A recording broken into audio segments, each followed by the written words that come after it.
Welcome to the second edition of what we are calling Cheap Pops. We learned a couple things since first time around. We learned a lot of things actually. One, we learned to introduce ourselves. So I'm Eddie. And I'm Courtney. All right, so seeester is what you'll also be referred to on this show. Mostly. So walk us through. We came up with like a series of names. How do we settle on Cheap Pops? Oh man, just because I feel like,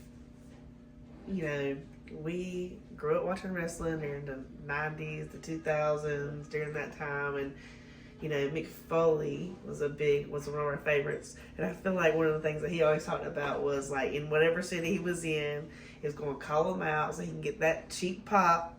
And that's just kind of what we're here to get is cheap pops. We're really just having fun, just having fun with the wrestling stuff, but it really just felt like it fit our vibe. So yeah. Cheap pops is what we're going with. It makes sense, and we're likely to do a lot of silly and outlandish and out there things that will probably get some people to pop or to laugh, and that's what we're here to do is have some fun. So we will recap a little bit about some things happening in the world of wrestling over the last week or so, and then we will get into our continuation of our hunt for the championships with our slap bracelets. So fun big week last week on wrestling. What stood out to you? Yeah, so there's obviously been a lot of changes, a lot going on. Everybody's getting ready for the Royal Rumble and Saturday night's main event. But obviously the biggest change is Drew finally winning the Undisputed Championship from Cody. Yep, and kind of a long time coming. It was cool to kind of see McIntyre go after it, and in all of his championship hunts, like every match I felt like was one that he could have won, and it would have been one that would have been great as far as like fans, kind of going forward, even though he's a bad guy. As far as any like storylines or anything going on, felt like he could have won it at any point, wouldn't be mad. But like when he went time after time after time, it started to hurt a little bit. Man, I loved watching since he's won it on like social media and like his overseas, getting some love from the overseas crowd, deservingly so. And, we hear all the time the overheard now, the you deserve this chance. But he's been getting them, and it really feels like he deserves it. Yeah, I agree 100%. And so Drew was one that, so we watched it during COVID. When they had the empty arenas and didn't have the fans in the stands, and he won the belt, and like you were happy for him, but also at the same time you wanted him to get it in front of a crowd. But I felt like it was the second or third time that he was on the hunt is when he really started to play more into social media. Yep.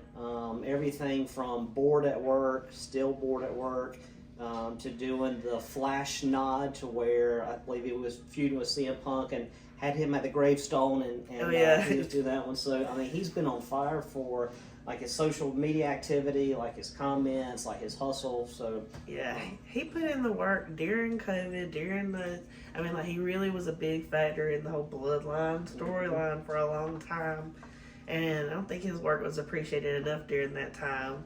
And his heel turn has been epic. I didn't think it would be as good as it has been, but I have enjoyed it and been very much entertained. He's great. Yeah, and then to be in, they were in London for SmackDown, I believe. And Wembley. Yeah, to be able to take the crowd and knowing that they're behind them 100% and be able to still turn them towards the end of it. There's not many people I think could get that to happen, but Drew was definitely one of them, and it was cool to see him turn it on right there on the dome.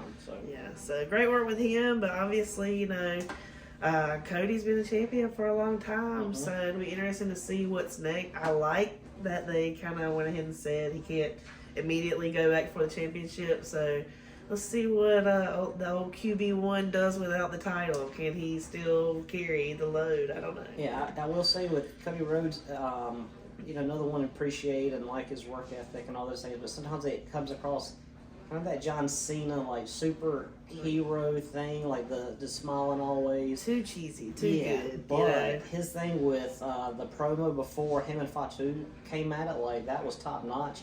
And then I loved how when they did have the brawl, like there wasn't no talking, it was just straight into it, and I thought it was really cool. So excited to see where Cody goes next as well. So, but the the undisputed title is in new and I think good hands, at least for the time being. Another one that really stood out to me, like the crowd was a big thing that stood out in the London arena that they were in, because they just made everything, I feel like, sound so big. And to me, it didn't get much bigger than Whoop That Trick. So when Trick came out, like the crowd was going bonkers. I just put, he's a star, like already. Like he doesn't have to do anything, but he's got it. Yeah. He's got it. Yeah. You know, he's and the Whoop That Trick, man. Yeah, with his lemon pepper steppers. I like that one. That's my new favorite phrase. So I'm gonna write that. So a lot of NXT call-ups recently. So I'm very interested. We'll have to talk about that maybe on a future episode, because a bunch of them. We'll have to see how they fit in, how we think they'll shake out. But definitely something to keep an eye on for the future. Yeah. All right. So last recap from the past week. We now know our Saturday night main event fatal 4-way.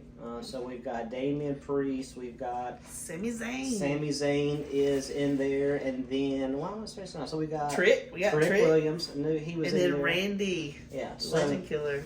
What's your prediction now? What do you think is going to happen? So I think we got a little bit of juice with Sammy.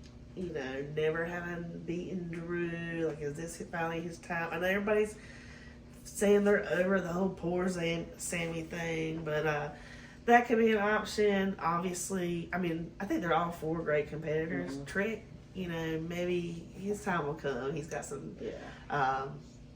Randy always puts on a great match, so you really can't go wrong. What's your pick? You know, just because when Trick came out, he stepped up to Randy Orton, and I almost think that somehow the two of them will cost one or the other the win, and that kind of lets them extend that out a little bit.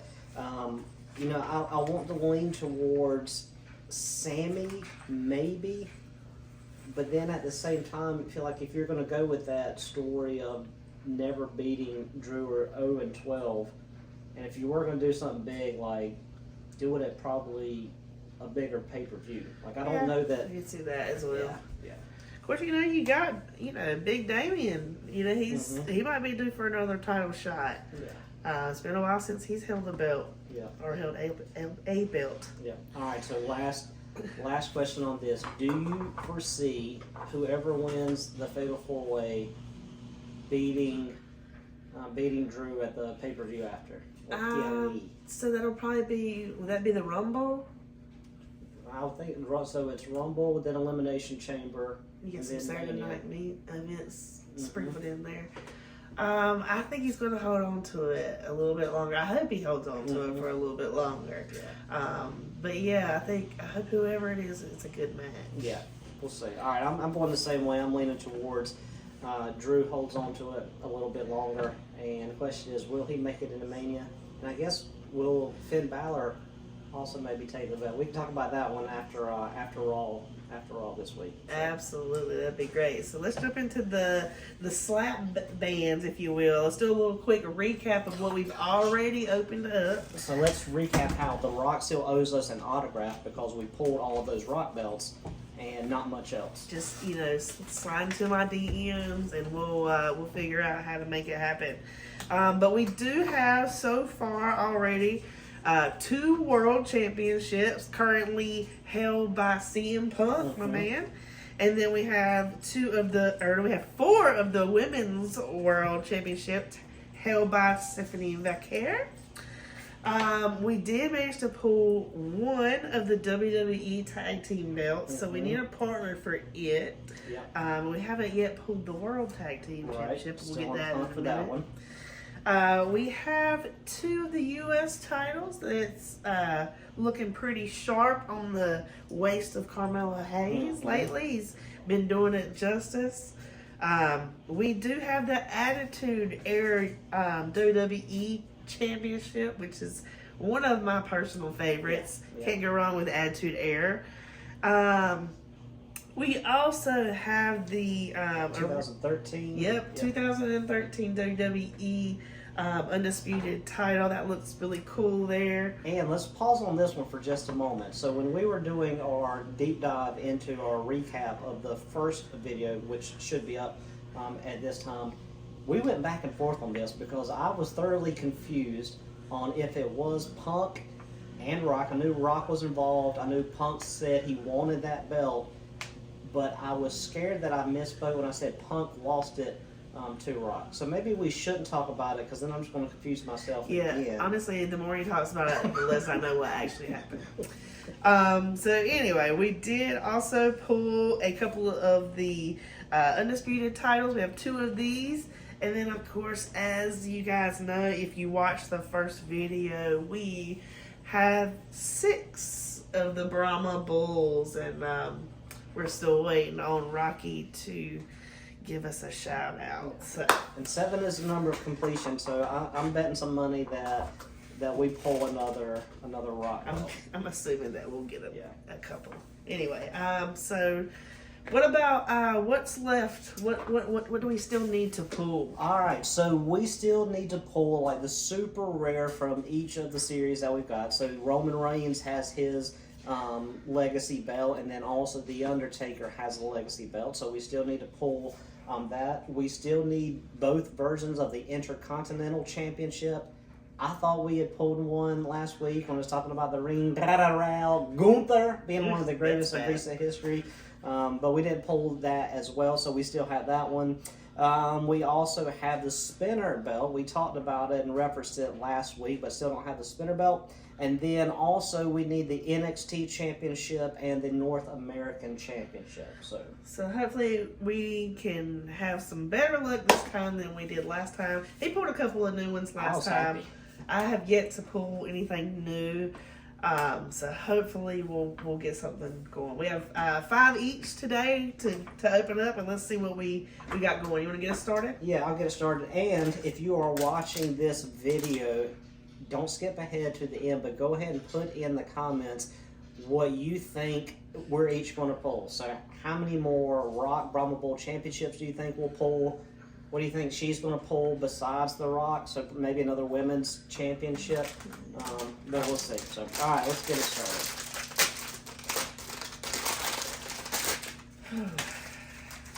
I'm nervous. What?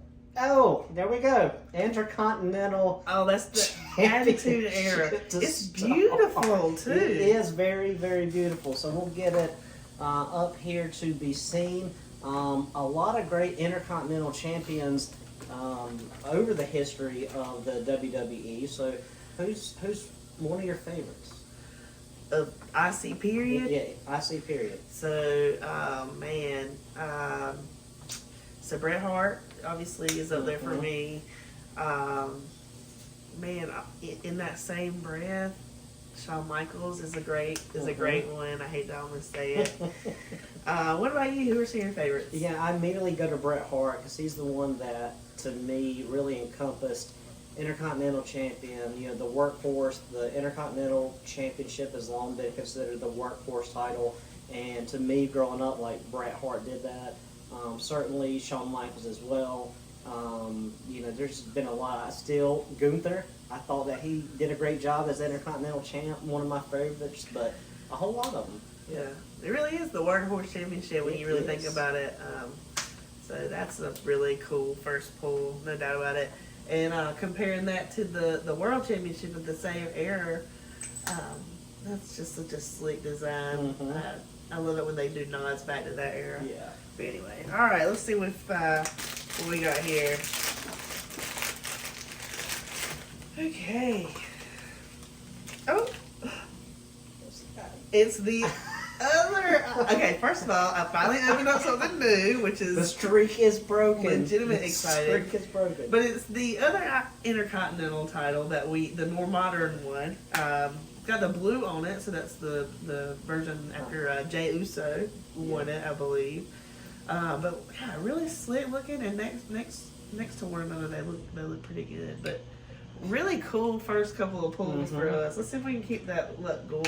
Yeah, and I'm trying to remember. So going back, thinking about Trick Williams fighting Matt Cardona on SmackDown, Cardona being back fresh, and the big thing, well, a lot of things that I remember with Matt Cardona / Zack Ryder, but winning the IC belt at WrestleMania in the ladder match. and that was that what I call a more classic white belt Intercontinental Championship. And then I don't remember who introduced the newer. Was it the Ring General? I remember him holding it, but I felt like maybe there was somebody right before him that He had that it, or- long reign. Yeah. Who knows? Good, Anyway. good question. All right, Yeah. man, but not too shabby. Did not predict that we would both pull something, Yeah. something new. It's all downhill from I'm there. real happy already. Oh, we got another Brahma Bull, number 7. Let's go. It would not be an unboxing or an opening without The Rock sticking his business. Where it doesn't belong. All right. Oh, wow. Wow. Well, at least we have those IC titles Yeah. to get us started. Oh, currently held by Dominic Mysterio. You know? Injured, him and Stephanie injured, and I feel like somebody else. What you? I got another IC title. Okay. Because you know how it's duplicate thing, but you know, I don't like having a duplicate, like I said, just not. Yeah. Okay. Yeah, and not mad at it. Intercontinental, 6 or 7. good one, and like she said, it's not one of the first two that we pulled in the first round of Excuse battles. me. All right. What are we on? Third one? Yeah, third one. Let's see. Oh, just keep what we do with our shirts there. Didn't even. We should maybe we need to do that at the beginning as well. Do like the fit inspired. So we can do that towards the end where we're wrapping Yeah. up with a couple things on For it. sure, So, yeah. Okay.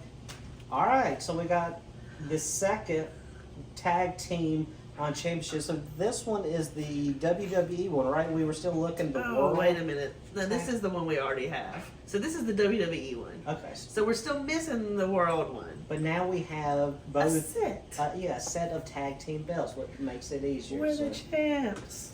if you have ideas for names like the Cheap Pop Championship, we could do something. Oh yeah, we we'll could have do to get our something own like that. title. Yeah. Anyways, all right, let's see. Keep it going. Ah.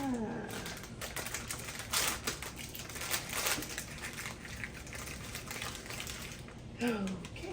So clearly there is a theme here. That's my third Intercontinental title that I pulled this episode. But yeah, But the record is the 6 Brahma Bulls. we pulled in episode Well, we 1. had 1, right? So it was 5 that were pulled in that episode.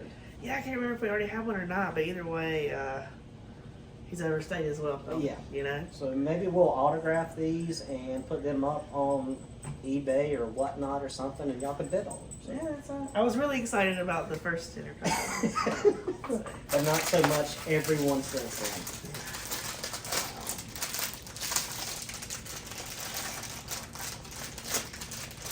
I can't open it. It's childproof. It is.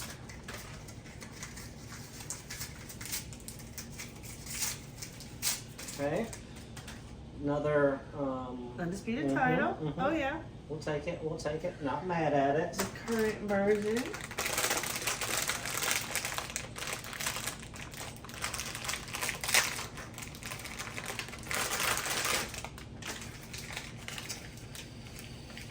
Okay, the older Intercontinental title.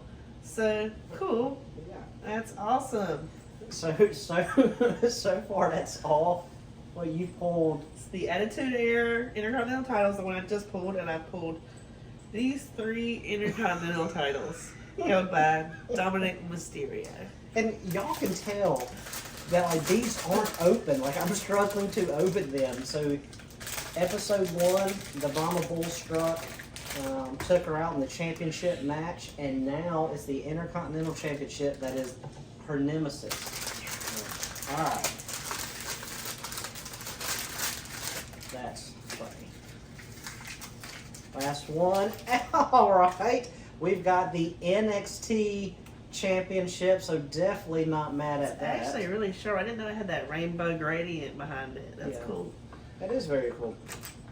So was that Oba that was the champ? Yep, currently vacant, Uh-huh. which Tuesday night, I'm assuming they'll have a new championship, or we'll at least figure out how we're going to get to the next championship. Right. But yeah, he vacated it so that he could step on up to either SmackDown or Raw. Yeah. So it'll be interesting to see what happens next with the NXT Championship. Maybe they'll put old Ricky Sinks in the match. Ricky Sinks. Okay. Okay, we're gonna open up another one. All right, so this is our last one. I got $1 on it being an Intercontinental Championship. Yeah. Well, I'm not willing to take that bet, so it's gonna be something new, something different, something exciting. It's gonna be that Reigns or that Undertaker legacy.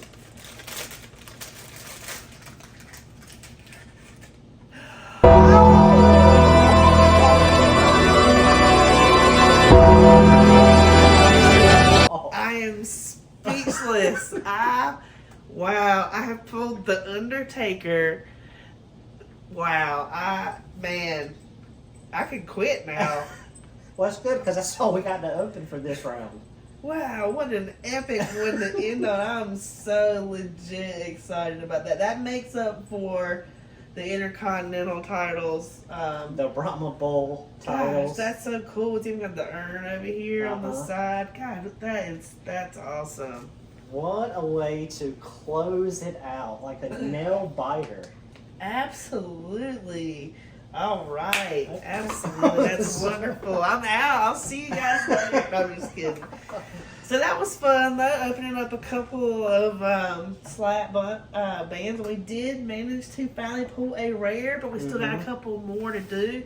So we're about to see if we can get our hands on a couple of more and do another one of these and maybe recap a few more things going on in the WWE universe. So we've still got Roman Reigns, his legacy version belt, the $1 Million Championship belt, the spinner, and then the World Tag Team belts, which we would need 2 of, and then also the NXT North American Championship. So we are getting closer. We pulled what 1, 2, 3, 4.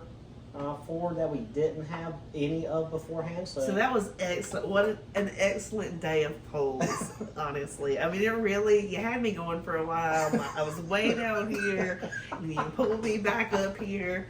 I'm excited to finish the series. And then we'll have to figure out what else we can open. Something that we can afford to have duplicates of because we tend to pull some of those. Yeah, absolutely. So, before we wrap up, T-shirt. Today's T-shirt. Yeah. So I am a big R-Truth fan. I think he's hilarious. I think, he's, low-key a really good wrestler, sneaky good in the ring and stuff, and just ageless. And so when he came out on the John Cena Farewell Tour and they did their match and all, I had to give me one of these, and I'm glad I did. They were sold out not too long after I placed my order. So big shout out to both the GOAT, John Cena, and R-Truth. Some of the best in the biz. So that's my shout out there. And ironically, I believe when you had ordered that one or first started to, it was a couple days before the Saturday night main event match that John Cena and R-Truth were in. I was able to be at that show in Florida, which was very cool. Shout out to Big T. And the Hats Off Live crew for getting together, and we were able to go to a show. So awesome event, hanging out with friends and bonding. And then absolutely when we got in there, I remember a buddy of mine, Gio, and myself. Gio was willing to brave the crowds with me, staying in line for literally 45 minutes to see what they had, see what we could get. And as we were standing there in line, who comes out but R-Truth? And so R-Truth was coming through the crowd. Then walking back and forth and just having a good time. So I've got pictures, got to see R-Truth. And then a little bit later, main event, awesome match with John Cena and R-Truth. So another unplanned T-shirt pairing. We went to Bret Hart's last week. Yeah, and then, both unplanned. That's crazy. Yep. So we both talked about Bret Hart being fans of how he kind of helped shape our, I guess, childhood wrestling experience. So walk me through some of your standout things with Bret Hart. Yeah, I think that, first of all, I got into wrestling. I was watching it with my big brother. It's kind of like what we did on Monday nights and everything. But when Brett got up there and he said, you know, I'm the best there is, the best there ever was, the best there ever will be, and I believed that stuff, you know, and there was just something to wrestling at the time, but watching Bret Hart and the Hart Foundation, him and Jim, you know, their tag to everything he did, you know, from start to finish was phenomenal. I just really enjoyed his career. He really did things, I felt like, the right way. I loved hearing about the stories from the dungeon, and I think that's what makes me, or part of what makes me a big Natty fan now, is because I know she's got those ties and she has that kind of same work ethic. And that's just what I grew up on, and that's kind of what I fell in love with, and so I'm drawn to that. Yeah. So what about you? Who's your favorite? Who would be that wrestler for you growing up? So it was Brett, but then I also almost just as much fan of HBK, Shawn Michaels. So it hurts my soul. The two of them are so intertwined in so many of those intercontinental really matches, the world championship matches that they were in, tag team matches. So the Hart Foundation versus the Rockers, you know, awesome tag team matches as well. That's before you ever even get to start to talk about the Montreal Spear Drive. Yeah, you know? Huge Rockers fan as well, and you know, I think what stands out maybe with HBK just as much is HBK made me cry so much growing up. The man put his tag team partner through a window. The man retired Ric Flair, put him down like Old Yeller. He had those classic matches with the Undertaker at WrestleMania. And then when he lost his smile, I shed another tear. So HBK, I feels like, owes me some money for like all the therapist, you know, appointments that I probably should have gone to. It's okay to cry. Well, I hope so, because I'm going to cry as soon as we get out of here. But anyway. I'm still Team Brett. Yeah. The best there is. I am as well. Best there ever will be. But also a lot of standout moments with HBK for sure as well. So, cool. All right, so we talked about our T-shirts. We talked about kind of wrestlers that, you know, stand out to us and mean some stuff to us. And then next week or next time that we come together, what are we going to do next time we come together? First of all, we're still on the hunt for some of these rares, so we got to complete this collection.